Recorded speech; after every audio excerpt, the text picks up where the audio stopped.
მოგესალმებით, მივესალმებით ჩვენს მსმენელს, ეთერში ბოლნისის ხმა არის. შეგახსენებთ, რომ ბოლნისის ხმა პროექტების იხვის ფარგლებში ხორციელდება, რომლის მხარდამჭერია გერმანიის საგარეო საქმეთა სამინისტრო და DVV International. დღევანდელ გადაცემაში ვისაუბრებთ ბავშვთა დაცვის საკითხის შესახებ საქართველოში. ბავშვთა დაცვის საკითხები საქართველოში საკმაოდ მნიშვნელოვანი და მრავალფეროვანია. ქვეყანაში არსებობს სხვადასხვა კანონმდებლობა და ორგანიზაციები, რომლებიც დაინტერესებულნი არიან ბავშვთა უფლებების დაცვით. მათ შორის ბავშვთა უფლებების დაცვის კანონმდებლობა, საქართველოს კონსტიტუცია და საერთაშორისო ხელშეკრულებები, როგორიცაა ბავშვთა უფლებათა კონვენცია, ითვალისწინებს ბავშვის უფლებების დაცვას. კანონი ბავშვთა უფლებების დაცვის შესახებ ადგენს, რომ ბავშვებს უნდა ჰქონდეთ მათი ღირსების, ჯანმრთელობის, განათლებისა და სხვა ძირითადი უფლებების დაცვა. ბავშვთა დაცვის სააგენტოები. საქართველოში ფუნქციონირებს ბავშვთა დაცვის სააგენტოები, რომლებიც ცდილობენ ბავშვების ფიზიკური, ფსიქიკური და ემოციური უსაფრთხოების უზრუნველყოფას. მათ შორის არის ბავშვთა მექანიზმები, რომლებიც ვალდებულნი არიან, როდესაც ბავშვის საფრთხეშია მიიღონ შესაბამისი ზომები, რათა მათი უსაფრთხოება იყოს დაცული. ბავშვთა შრომა, მიუხედავად იმისა, რომ საქართველოს მთავრობა მუშაობს ბავშვთა შრომის პრევენციის მიმართულებით, მაინც არსებობს საკითხები, რომლებიც უნდა იქნას ამოხსნელი. შრომის შესახებ კანონმდებლობა ასახავს არასრულწლოვანთა შრომის რეგულაციებს. ბავშვთა დახმარება და აღზრდა. ქვეყნის სხვადასხვა პროგრამები და ორგანიზაციები უზრუნველყოფენ ბავშვების მხარდაჭერას, რომლებიც საჭიროებენ განსაკუთრებულ ყურადღებას. მათ შორის ბავშვები, რომლებიც ოჯახებისგან ჩამოჭრილნი არიან, ობლები და სხვა. ძალიან დიდი მადლობა იმისთვის, რომ იყავით ჩემი დღევანდელი გადაცემის მსმენელი. მე დღეისთვის გემშვიდობებით, ხოლო გიტოვებთ ჩვენს მეგობრებს თეთრი კარვიდან, მოусვიდეთ, იხალისეთ და ბედნიერ კვირას გისურვებთ.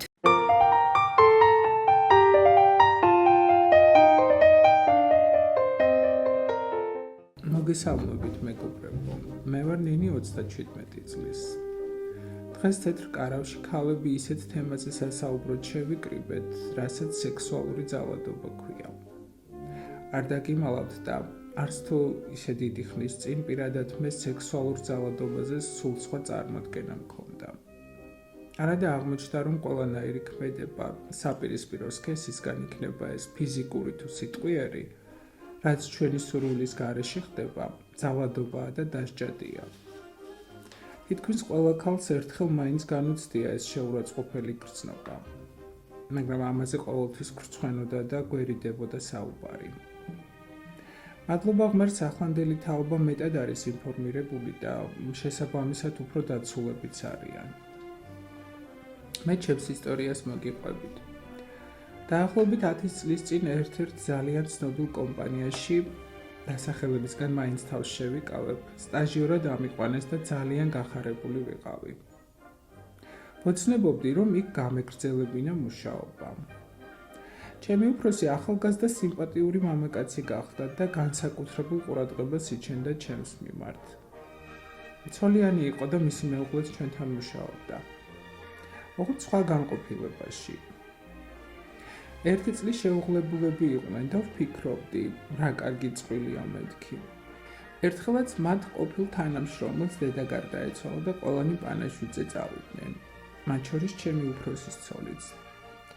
პირველად აღმოჩნდით ოთახში მარტო, მე და ჩემი უფროსი, მაშინვე რაღაც უსიამოვნო წინათ გრძნობა დამეუფლა.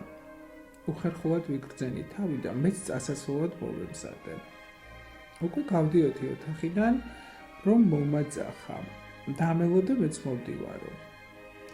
ლიფტში რომ შევიდეთ, უფრო დავიძაბე. უცებ ხელები მომხვია და ფღვაძუნი დამიწყო. ისე დავიბენი, აღარ ვიცოდი როგორ მომეშორებინა. ამასობაში ლიფტიც გაჩერდა, კარი გაიყო და თავქვით მოგლეჯილი გავიქეცი. ის იყო და მას მერე იქით აღარ გამიხედავს. ჩემი ნივთების წარმოსაღებათაც კი არ მივედი. ჩემს მშობლებს უთხარი აღარ მაინტერესებს იქ სიარული თქო. პირველად უყვები ამ ამბავს. არადა წესით უნდა მემხილებინა და მე კი არა ის ვაჟბატონი უნდა წაბრძანებულიყო. თანაც ისე რომ ცოლსაც გაეგო, როგორი ნაძირავას გვერდით ცხოვრობდა. ეს ხომ ჩვეულებრივი უსამართლობაა, რომელიც დამცირებულს და დათრგუნულს გტოვებს და მთელი ცხოვრება შეიძლება რომ დაუცველობის კომპლექსი ჩამოგიყალიბდეს. მოგესალმებით.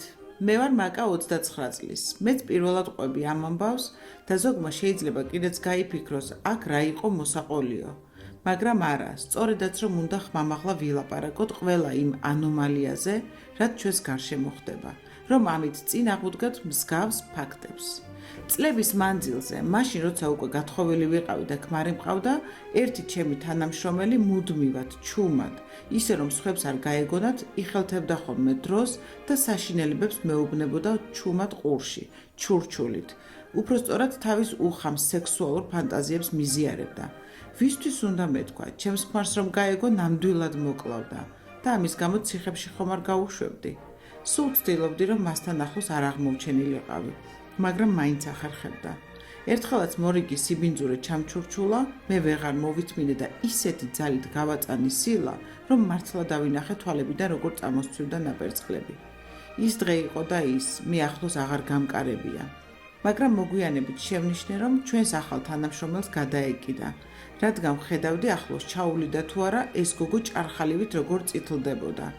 არ ვიცი ასეთ მანიაკებს როგორ უნდა მოვექცეთ, მაგრამ ფაქტია, როცა ეცოდინებათ, რომ შეიძლება დაისაჯონ, ფრთხილად იქნებიან.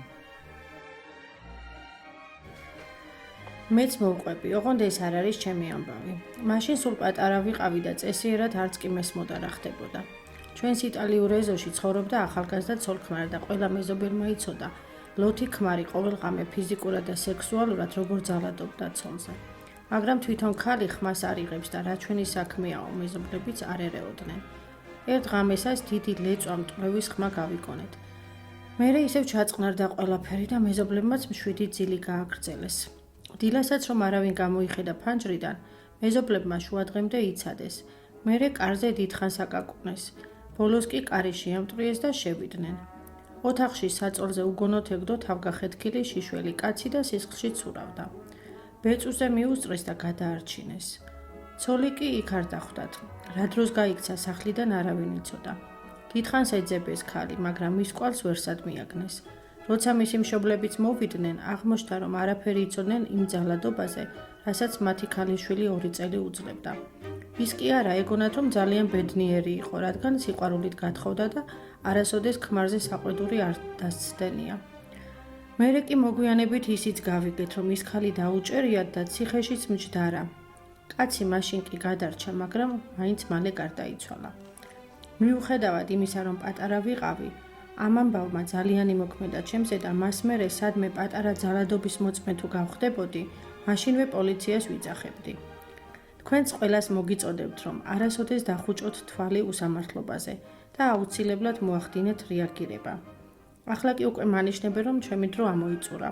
კიდევ ერთი კვირით დაგემშვიდობებით. მომავალ შეხვედრამდე, მეგობრებო.